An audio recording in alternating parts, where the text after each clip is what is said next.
दोस्तों गजब हो गया। नीतीश कुमार के राज्यसभा सांसद बनते ही हो गया बवाल। बिहार में बीजेपी खत्म करा रही शराबबंदी। चिराग, जीतन राम मांझी और कुशवाहा सब आ गए साथ। स्वागत है आप सभी का। आप देख रहे हैं द राजनीति का विशेष सेगमेंट खबर और विश्लेषण। मैं हूं जब्बार खान।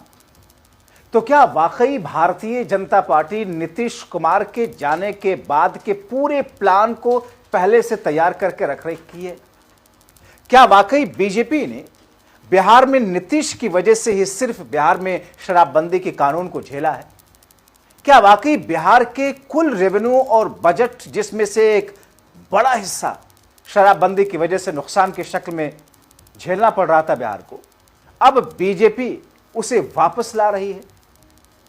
तो आखिर बीजेपी गुजरात में शराब क्यों बंद किए हुए है? महिला सुरक्षा और डोमेस्टिक वायलेंस के खिलाफ क्यों बातें बोलती है?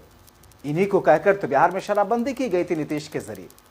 और नीतीश कुमार के 17 मार्च को राज्यसभा के सांसद बनते ही बिहार में शराबबंदी के कानून को खत्म करने की तरफ बीजेपी ने कदम उठा दिया। सबसे चौंकाने वाली बात यह है दोस्तों कि वो सारे के सारे लोग, जीतन राम मांझी, उपेंद्र कुशवाहा, चिराग पासवान, सब शराबबंदी कानून के खिलाफ बीजेपी के साथ, सम्राट और शाह के साथ आकर के गलबैयां करने लगे।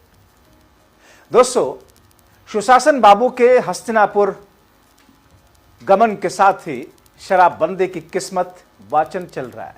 इसे हटाने की बात जोरों पर न सिर्फ है, बल्कि अब इस पर आखिरी स्टेप उठाए जाने की तैयारी है। दरअसल दोस्तों, कहा जाता है कि राजनीति में किसी चीज पर चर्चा करके चर्चा में ला देने से ही चर्चा चल पड़ती है। पिछले दिनों मौजूदा डिप्टी सीएम सम्राट चौधरी ने कुछ ऐसा ही किया। उन्होंने कहा, शराब से बिहार को हर साल करीब 28 से 30 हजार करोड़ रुपयों का नुकसान हो रहा है। ये कौन कह रहा है? यह अमित शाह के बेहद खास बिहार के डिप्टी सीएम गृह मंत्री सम्राट चौधरी कह रहे कि 30,000 करोड़ रुपयों का नुकसान हो रहा बिहार को, उस राज्य में जिसका अपना रेवेन्यू कुल 70,000 करोड़ भी नहीं है। यानी कि एक बड़ा हिस्सा, करीब करीब आधा, शराबबंदी की वजह से नुकसान हो रहा है। इसके बावजूद स्टेट अच्छे ढंग से काम किया। नीतीश कुमार जी के जीवन का अगर सबसे बड़ा कोई ऐतिहासिक फैसला होगा तो दोस्तों शराबबंदी ही था, जिसे बीजेपी अब मटिया मेट कर रही है।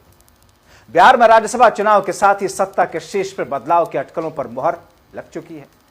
उप मुख्यमंत्री सम्राट चौधरी ने जिस तरीके से कार्यक्रम में कहा कि नीतीश कुमार ने बिहार को अपना जीवन दिया, अब उनका बिहार से